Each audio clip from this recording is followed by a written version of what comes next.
Hello, and thanks for joining us for our special Chicago Tonight coverage of the Democratic National Convention. I'm Brandis Friedman. Chicago is in the national spotlight as day one of the convention kicks off at the United Center and McCormick Place. Thousands of delegates and activists are expected to visit the city to have their voices heard. Local leaders are ready to showcase the city and in a positive light while hoping to quash security concerns about crowds and violence.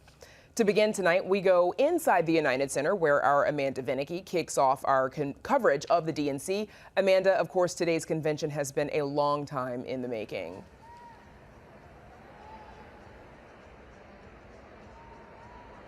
Yes, Brandis, it certainly has. You know, I actually recently spoke with a confidant of Governor J.B. Pritzker, who'd been reminiscing about really how long this had been in the works. He said they'd been plotting to try to get the convention since 2021, and now it is finally here.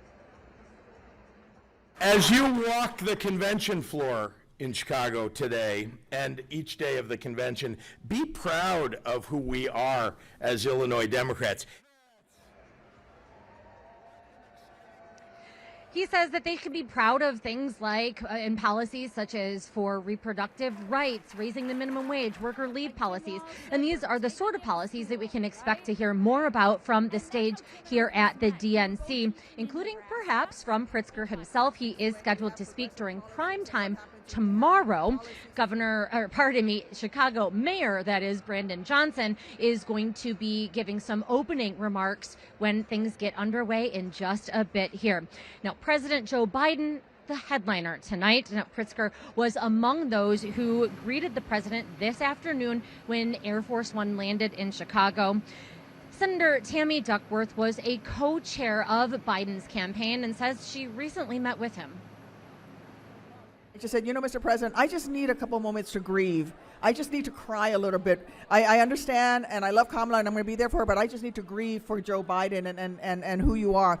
And he said, no, this is about getting the work done, Tammy. I'm going to go get off the phone and go try to achieve a peace deal in Gaza. Even Biden's most ardent fans are fully embracing Kamala Harris as the nominee. Top Illinois Democrats were there to meet her yesterday when she flew into Chicago. And a union leader who called Biden one of the best presidents in history for labor is really embracing and says that there is an exuberance now that Harris is in the race. They believe that she is the party's best chance to beat Republican nominee Donald Trump. This sexist, racist, draft-dodging, lying son of a bitch has got to go once and for all. We not only have to win, we have to kick his ass all the way back to Mar-a-Lago, put a fork in him, and end Donald Trump's presence in our country. Gwen Walsh, a teacher and the wife of vice presidential nominee Minnesota Governor Tim Walz, she took a different tone. She got folksy even during a surprise appearance at Illinois' delegation breakfast this morning. This is one of my favorite cities in the entire world, and I have to say, just being a hop, skip, and a jump in Minneapolis and St. Paul, we just make our way to Chicago quite often. Illinois is very firmly a blue state, but there are tight contests this 2024 election cycle. Illinois' first openly gay congressman, that's Eric Sorensen of the 17th district, is the most at risk of losing his seat to Republican Judge Joe McGraw. Now, Sorensen, also the only meteorologist member of Congress. So I can proudly say that the forecast for November 5th is good. That's a common sentiment among Democrats, even those who are not weathermen. But again, Brandis, I'll remind you that that was also very much the feeling last month, leaving the Republican National Convention in Milwaukee among members of the Illinois GOP. Back to you. Yeah, Amanda, it's certainly a time when both parties are feeling good about themselves and their prospects. Thank you. We'll check back in with you in a little bit. The coalition to march on the DNC held its first demonstration earlier today, calling on the Biden administration to stop sending aid and weapons to Israel amid its war in Gaza. Chicago Tonight's Nick Blumberg is at Union Park, the site of this afternoon's rally, and he joins us now with more. Nick. That's right, Brandis. This is the park where the march stepped off from. Some of the marchers actually making their way back to this location right now. It was a raucous, hours-long gathering here today where we heard many of the familiar charges against top Democrats. Genocide Joe, Killer Kamala, with organizers and speakers saying it is a moral imperative to stop supporting Israel.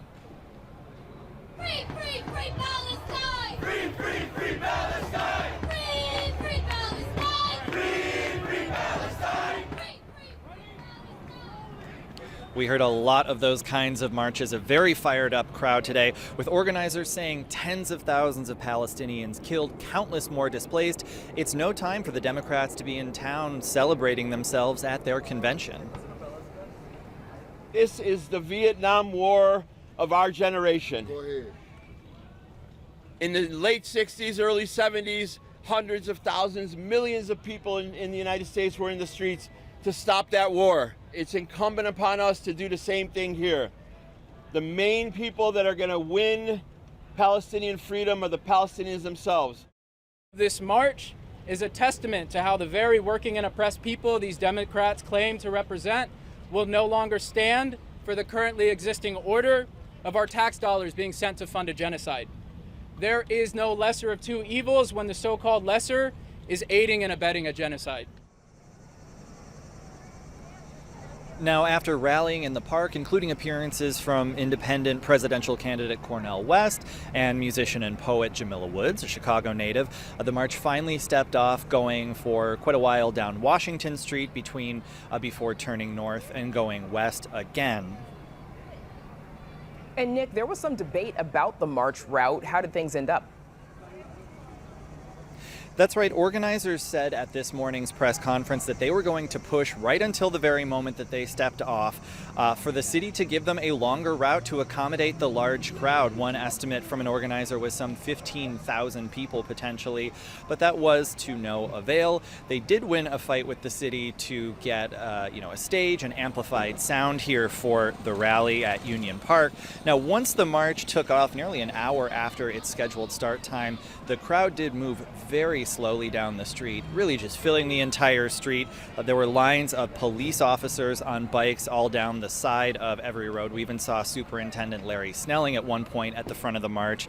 In addition to protests against the war in Gaza, some of the chants took aim at the police department, saying the CPD, KKK, and Israeli military, they're all one and the same, essentially. Organizers also fought hard for a route within sight and sound of the United Center, which they got, though at a distance of several blocks away, well outside the perimeter. Probably was difficult for folks inside the United Center to hear too much of what was going on. We should say there was a small group of protesters not connected to the coalition that broke through part of the fence outside the outer security perimeter, with CPD reportedly bringing in officers to help secure that. Nick, what other kind of protests do we expect this week? Well, there was also a rally and march scheduled to end up at the DNC right about at this hour. That's led by the Poor People's Army. They were going to get much closer to the United Center because of a snafu at the city's end with the permit. And the coalition to march on the DNC is also planning, among other actions this week, what's expected to be another large-scale event on Thursday to coincide with the convention's final day. Okay, Nick, thanks again, and we'll check back in with you on our 10 p.m. broadcast. Here in the studio now to talk about what they are expecting from the first night of the Democratic National Convention are Joe Walsh, former Republican congressman from Illinois, who ran for president himself 4 years ago and is now supporting the Harris-Walz ticket, and Pastor Corey Brooks, the CEO of Project Hood here in Chicago. Pastor Brooks spoke last month at the Republican National Convention in Milwaukee. Gentlemen, welcome back. I want to talk about the protests that we're hearing about coming fresh off of the reporting that you heard from my colleague, Nick Blumberg. Corey Brooks, starting with you, please. Do you have any concerns about these protests? No, I don't have a lot of concern about the protests. It is kind of odd that you have the Democratic convention having these type of protests and these type of individuals who are seeking to have their voices heard by the Democratic Party. It just seems kind of different for me. It's a problem for Kamala Harris. Look, protesting is as American as apple pie.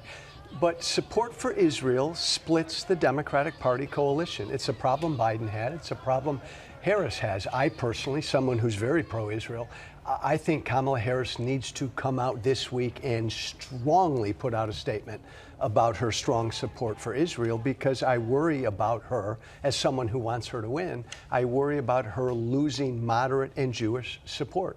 And as someone you said who wants her to win, but you're a former Republican, a never Trumper, but you're still a conservative. Let's, explain why you're backing Kamala Harris, please. Donald Trump is an existential threat to our democracy. Period. He's utterly unfit to be president. I'm not a Democrat. I disagree with Kamala Harris on most policy. But all of us Republicans for Harris are aligned in the fact that that guy back in the White House will be a real danger to the country. And that's what we're taking forth in battleground states around the country.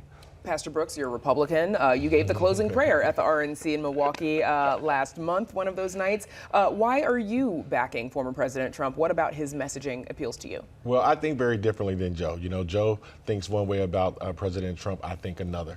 I think that if we put Kamala Harris into office, we're going to be setting forth an agenda that is going to put America at a detriment, as far as our standing in the world, as far as our standing on where we go with education.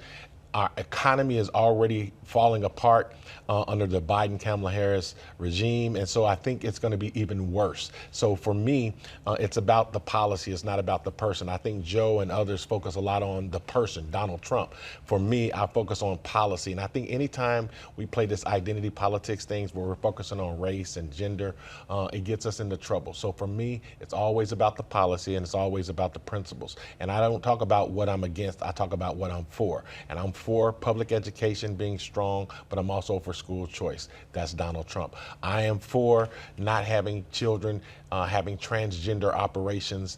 That's I'm not for that. I'm for strong families. That's what I'm for. And I think Donald Trump represents those issues very well. Joe Walsh, the highlight tonight, of course, it's going to be the keynote address from President Joe Biden after his, historic decision to step aside and not run, and endorsing her. We've got about 25 seconds left. How do you expect him to make the case for her tonight? He's going to pass the torch, and he's going to say what he said 3 or 4 years ago, that he was the bridge.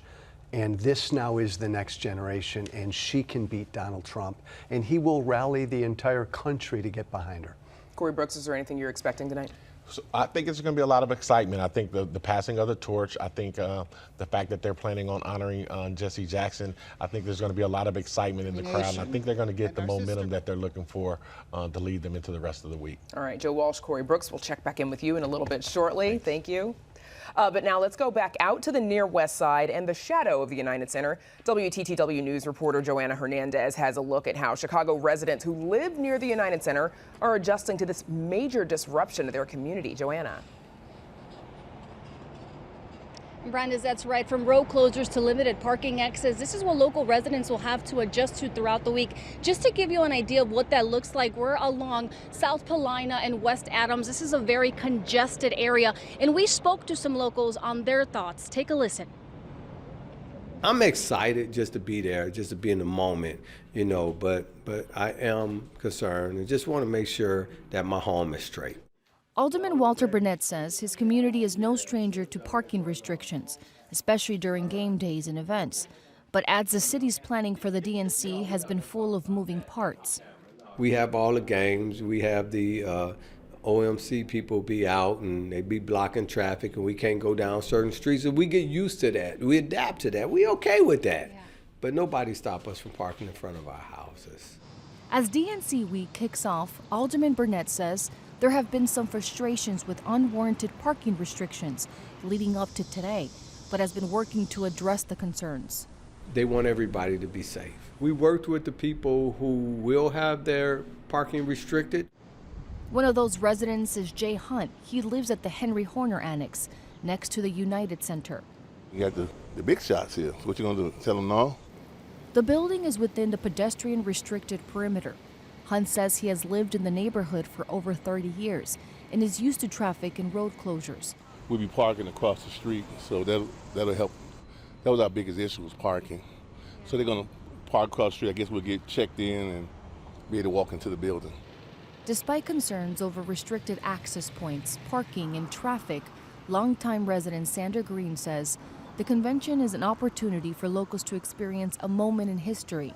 We need something like this, so the kids can see things, It's important for the kids to understand how, important voting is. Less than a mile away at Rush University Medical Center, doctors and staff are working overnight to prepare for any situation that might arise. We are right in the backyard of the United Center. We are clearly aware that we are going to be impacted, and mainly from the perspective of traffic. Interim Chief of Operations Shonda Morrow says the hospital has offered outpatients virtual options to avoid traveling into the area. Feeling confident for sure, but also recognizing we may have to adjust. Those participating in the protest are top of mind for the hospital, as well as Alderman Burnett. Just want to say to all of the protesters that's coming, we appreciate your right to express yourselves, your right to stand up for what you believe in. Just don't mess up our community. Again, this is a live view from West Ogden, West Adams, and along South Paulina. As you can see, very congested area of members of the OEMC trying to move in traffic. So if you can avoid this area, if you're going to be driving along this area, be patient. Reporting live from outside the United Center, I'm Joanna Hernandez. Brandis, I send it back to you. Yeah, Joanna, a lot of folks avoiding that area if they can. Thank you so much. And we're back with Illinois House Speaker Chris Welch from the United Center right after this. Chicago Tonight is made possible in part by the Alexandra and John Nichols family, the Jim and Kay Mabey family, the Polk Brothers Foundation, and the support of these donors.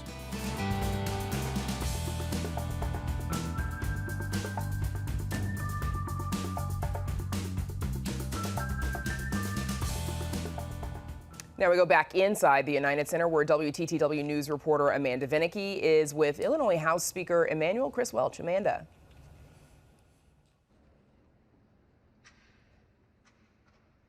Yes, Brandis, I am. And actually, surprisingly, this is your first convention. Tell me what you're expecting, how the experience has been so far. Well, we're in my first convention and they're singing the national anthem, so I'm going to keep my hand by my heart. I'm excited. This is the first. This is really exciting to be here to elect the first woman president of the United States. What an awesome opportunity we have here. And of course, your first convention would actually have been 2020, but foiled because of the COVID pandemic. You're ready to party, actually hosting one. Tell me about what's happening Wednesday. Wednesday, the 7 black speakers that exist in the nation right now, we're gathering to display black excellence. I mean, what's a better way to display black excellence than bringing 7 black speakers, all first in our state's history, to one spot for everyone to see and meet.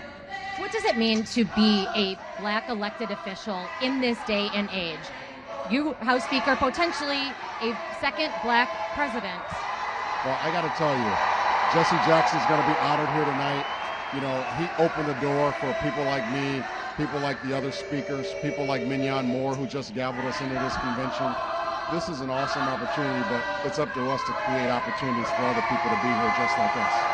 So speaking of, you have what you call now the Great 78, as in 78 members of the Illinois Democratic members of the Illinois House.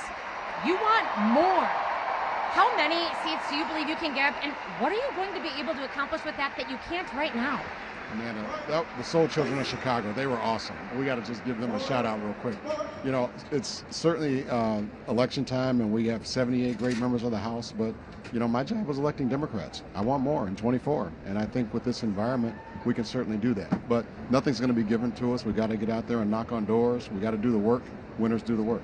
You've talked about wanting to do more when it comes to reproductive rights. Workers' rights were two that stuck out to me after you spoke to the Illinois delegation this morning. Any particular policies? You know what? There is truly 2 different paths that voters get to choose. The path that we're telling folks will move the country forward. This is all about workers' rights, women's rights, voters' rights, LGBTQ plus rights. If you care about rights that we've fought hard for in this country, you're going to vote for Kamala Harris and Tim Walz to keep moving this country forward. The other ticket promises to take us backward. All you got to do is look at Project 2025. They've told us what they're going to do. You know, civil rights activists that we covered after the death of Sonia Massey in Springfield by a Springfield sheriff's deputy had said they want to be part of this week, the Democratic National Convention agenda, to be focused on doing something about making sure that police officers who have troubled pasts are not able to get a job at another department, as was Sean Grayson, who's been charged with Massey's murder. What is Illinois going to do on that front, and do you want that to be part of things at the convention? Well, let's remember that Illinois, we have the Safety Act. And the Safety Act, because of that, we have seen that body cam video that brought transparency to this. If there's something more that we can do, we're willing to listen to advocates and consider it. But what we really need is the George Floyd Act passed by Congress. We need to have this as a nationwide law. And with Kamala Harris and Tim Walz and Democrats in control of Congress, we can get that George Floyd Act passed into law. You do believe that that would have prevented Massey's murder? Or is there anything? I'm trying to really center in on Illinois because, again, her family has said, we want there to be more. There is something now. There's a database, but it wasn't used. He wasn't in it. Yeah, we need to make sure bad apples don't get to go from department to department. And if there's a loophole in our law right now, we need to tighten that up. This person, you haven't pinpointed a loophole, however. I haven't pinpointed it yet. I'm open to ideas. You know, we got to be able to catch these bad apples before they do something like this. And, you know, if you've seen that video, it was horrific. It was tragic. It never should have happened. She should still be here. And then can I also ask you, there are a lot of labor leaders, of course, here at the Democratic National Convention, and those that have sponsored the Illinois breakfast. But you are in court this week in your role as speaker, anyway, for what allegedly some members of your staff say is halting them from forming and joining a union. What is your response to that? I know that you say that there are some laws that are preventing it. You're the speaker, though. You make the laws. Is this not a sort of divide in terms of what Democrats are preaching and what they're practicing? Well, you know, I'm a legislator. We legislate, and the law needs to be changed. I put my name on a bill. I was the chief sponsor. I ran it. I deeply believe in it, and I'm hoping that the bill passes the Senate and goes to the governor's desk. All right, we will leave it at that. Thank you so much to, during his first convention, Illinois House Speaker Emanuel Welch. Brandis, back to you. Amanda, thanks. And obviously Chicago's Mayor Brandon Johnson there welcoming the crowd, and another shout out, as he said, to the Soul Children of Chicago choir that we heard from. And before we send you to PBS NewsHour convention coverage, we want to get some final thoughts from our studio guests, Joe Walsh and Pastor Corey Brooks. First, Pastor Brooks, over to you. Why do you think the Trump campaign appears to be struggling with its messaging and its effective line of attack against Vice President Harris? Well, you know, I'm always saying that they pay a lot of attention to identity politics, always focusing on her blackness or whether she's Asian or the fact that talking about issues concerning her being a woman.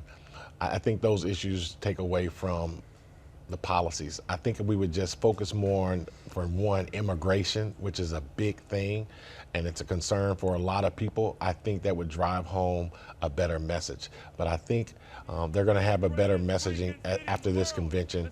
Hopefully they'll hone in on what needs to be said. Immigration, education, economics, all day long. Trump's like a child. He wanted to run against Biden.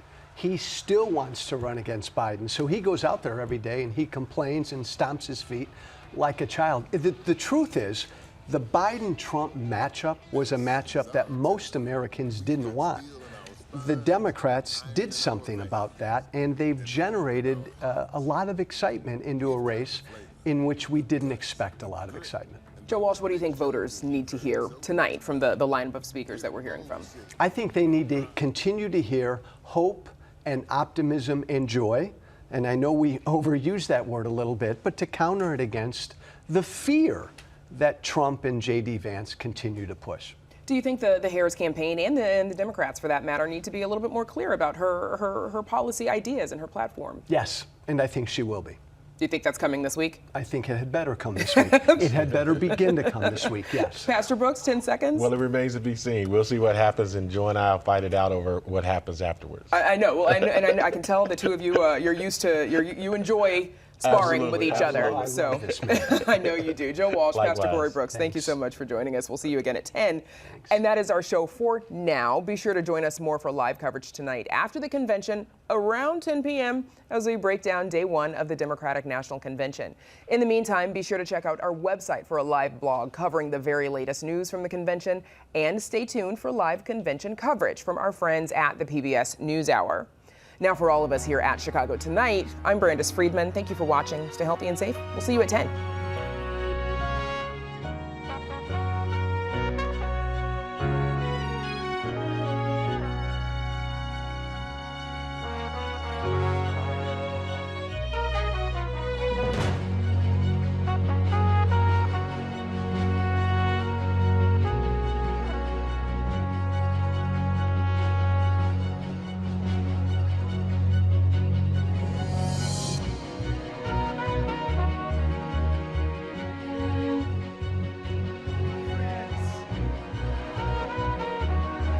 My fellow Democrats, I started my journey to the stage in 1988. I was 12 years old, and my family was watching the Democratic National Convention. Closed captioning is made possible by Robert A. Clifford and Clifford Law Offices, a Chicago personal injury and wrongful death firm that is proud to recognize its founder and senior partner, Robert Clifford, who ranked #1 in the state of Illinois by Super Lawyers Top 10 2024 Illinois Super Lawyers List.